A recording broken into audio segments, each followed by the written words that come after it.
Bien. Yeah. So Brazil, you come from what part of Brazil? Yeah. Chuva. Where is that?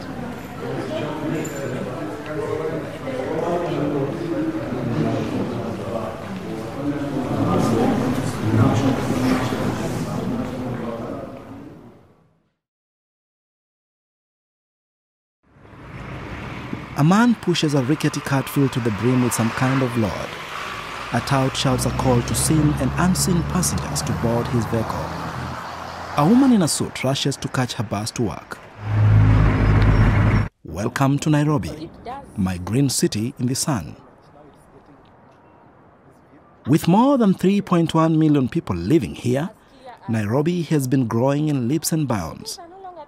People hailing from far and wide and buildings sprouting every dawning day. It is quite clear that my city is East Africa's economic hub.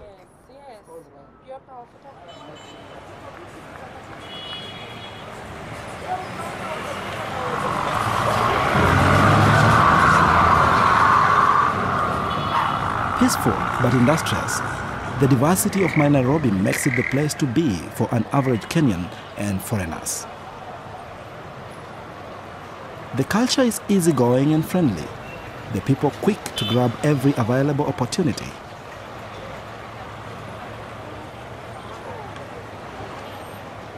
But in its allure, its glamour, is my Nairobi well? Am I killing my Nairobi with the unbridled development, the pollution and the waste? Will I, with a straight face, tell my daughter that I did not contribute to the barren Nairobi it is now? Welcome to my Nairobi, my once green city in the sun, my city with two tails.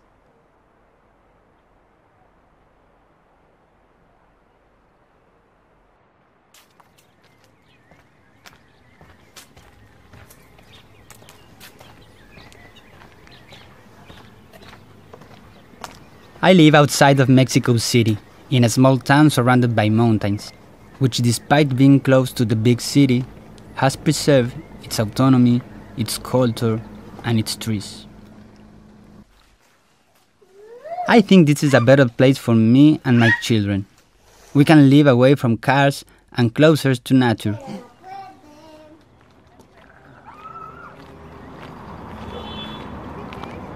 A week ago, we woke up with the news. Hundreds of trees were cut by the government to make a new highway.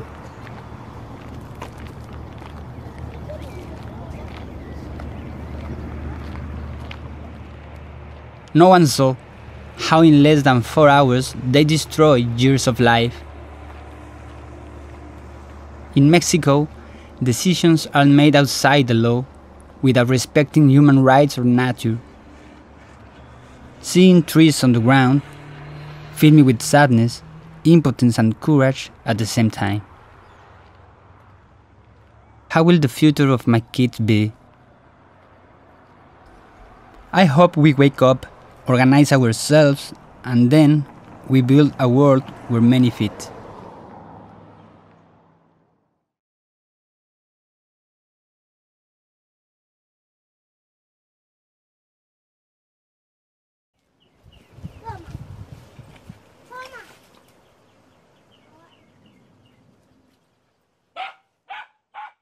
This is Harold. He's 4 years old and he lives in Campo Florido. This is a small town located on the east side of Havana City. This is mainly a rural area, dedicated to agriculture and cattle raising. For him, the improvement of the US and Cuba relations did not change anything.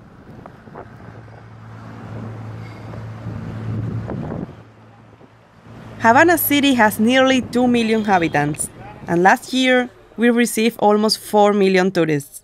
A lot of them were Americans.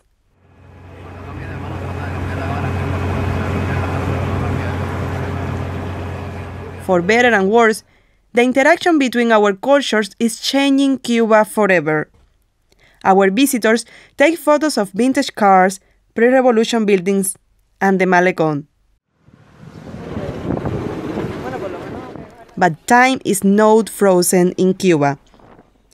In today's Cuba, we have to deal with today's problems: housing, salary, public transportation, access to food, and pollution.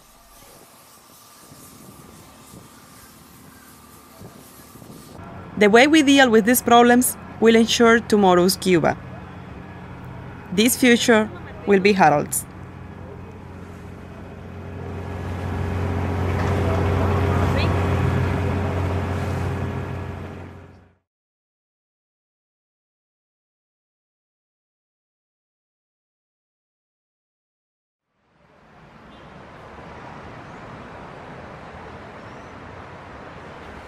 People around the world know the tourist sites of Rio, Ipanema, Copacabana, Lapa.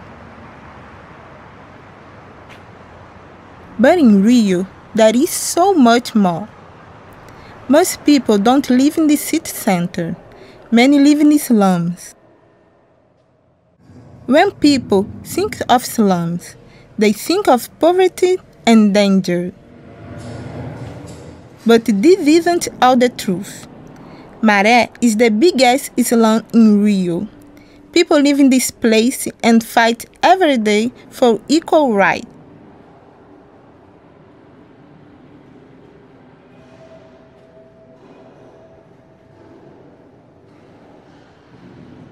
If you are a tourist and you visit a slum, don't look at people as if they are animals in a zoo.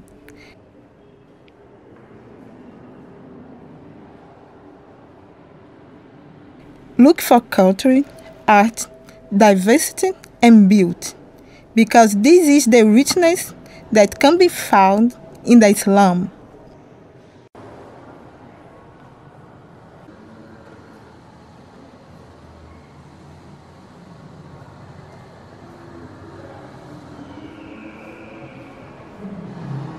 It's their home. It's their world.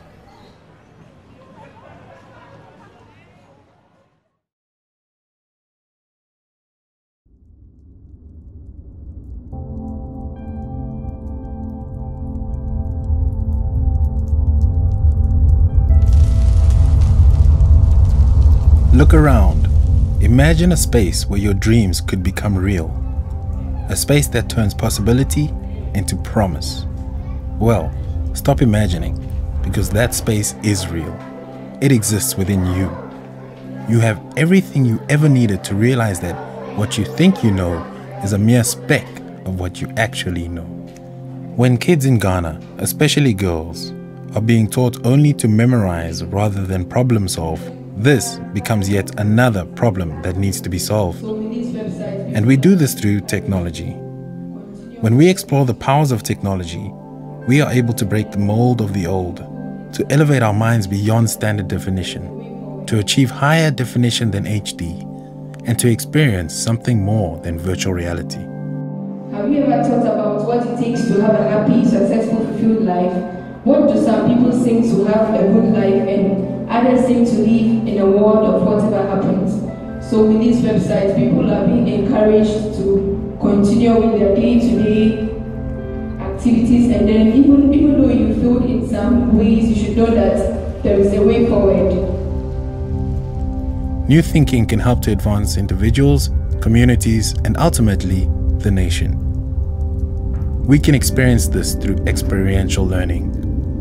Imagine you could touch, feel, and explore the space of the subject being taught. As we all exist in the world, the way we learn should reflect that existence.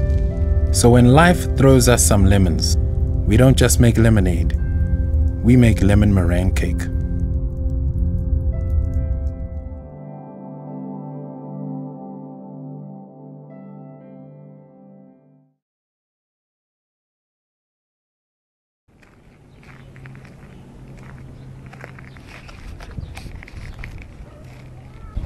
ازيك يا حسن؟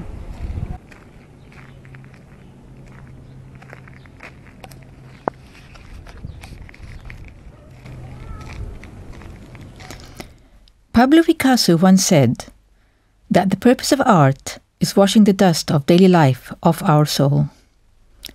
Yet children living in marginalized communities have no access to any form of art, not even crayons and a coloring book. In fact, art is a social taboo. Girls as young as 9 and 10 are not allowed to sing or take part in drama workshops. Surely they need to wash off a lot of dust, since their life is far from easy or happy.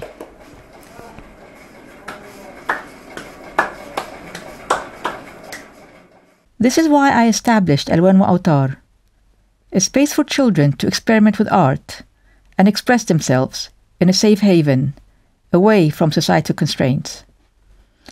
It is a second home for them, to thrive and grow as they find their voice through the strings of a guitar or a stroke of a brush. With art, life has no limits.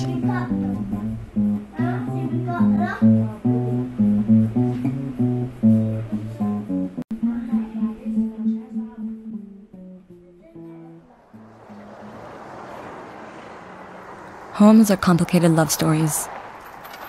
They, as some would say, evoke funny feelings and painful memories. Home. Home is the sound of Fahsa simmering on the stove. Her smell brims with emotion, traveling along wooden walls and beyond. Home. You can find her in between spaces, revealing herself and sustaining you. She is a place with food, smells, books, and a million little stories.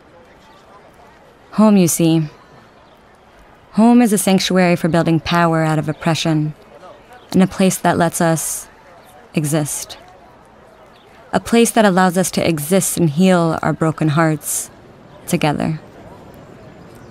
But those of us who walk the streets, those of us ridiculed, those of us who speak another language, and those of us who leave our homes, gripping our hands so tight as sweat drips down our fingers, like a criminal running away.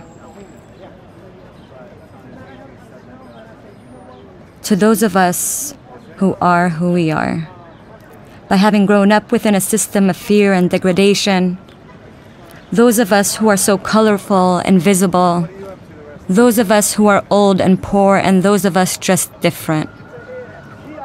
Those of us dressed different know that the boundaries of place and identity are blurry.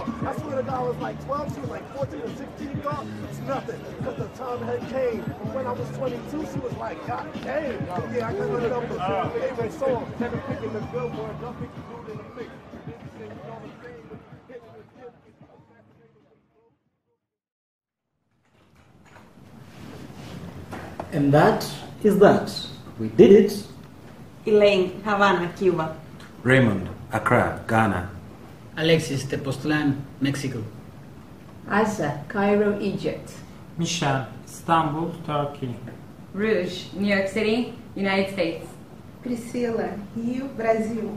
James, Nairobi, Kenya.